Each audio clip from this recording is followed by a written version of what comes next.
1, Chapter 3. Meursault has a lot of work at the office, and his boss asks how old his mother was. She was about 60. He gets through his invoices and goes to lunch with Emmanuel by hitchhiking a ride on the back of a truck. They go to Céleste, and Meursault drinks too much wine and goes home to sleep. He then goes back to work and finishes his day, then goes home to make potatoes. On his way upstairs, he sees Salamano, his neighbor across the hall. Salamano has an old dog that is Mange. They've lived together alone for so long they look like each other. Salamano takes his dog on a walk twice a day. Salamano has never changed his route in 8 years. The dog pulls the man until he trips, then he beats and swears at the dog. He then pulls the dog forgets, starts pulling again, and the whole thing starts over. When Meursault meets Salamano, he's swearing at the dog with "filthy stinking bastard."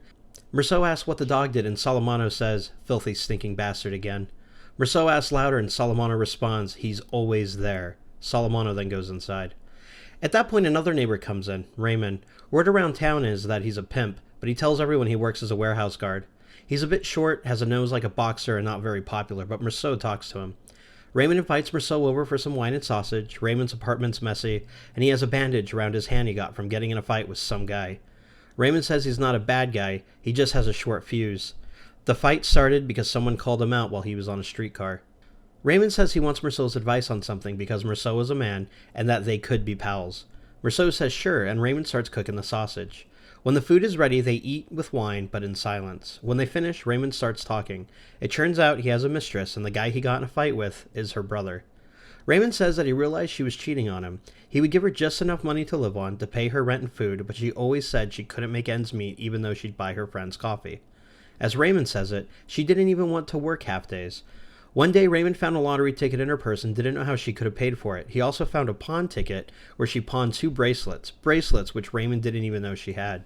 Raymond wound up leaving her, but not until he beat her. He beat her until she bled. He says he never hit her before except here and there, but this time it was for real. He then says she doesn't know what she has coming. By this time, Meursault is drunk and a liter of wine to himself.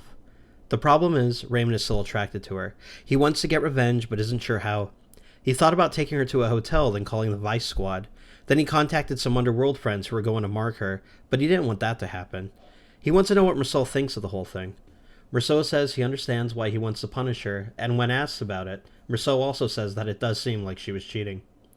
They have some more wine, and Raymond tells Meursault what he's thinking of doing. He's going to write her a letter to get her to come back to him. Then, when she comes back and they are in bed, he's going to wait until the very last moment and then spit in her face and kick her out. Meursault says how this would work. Raymond then says he doesn't think he could write a letter that good, so he asks Meursault, and Meursault doesn't mind. Meursault writes the letter for Raymond, and Raymond likes it. Meursault realizes the girl is Moorish, Arab, through her name. Raymond stops calling him Monsieur and only calls him Meursault, saying that they're now pals.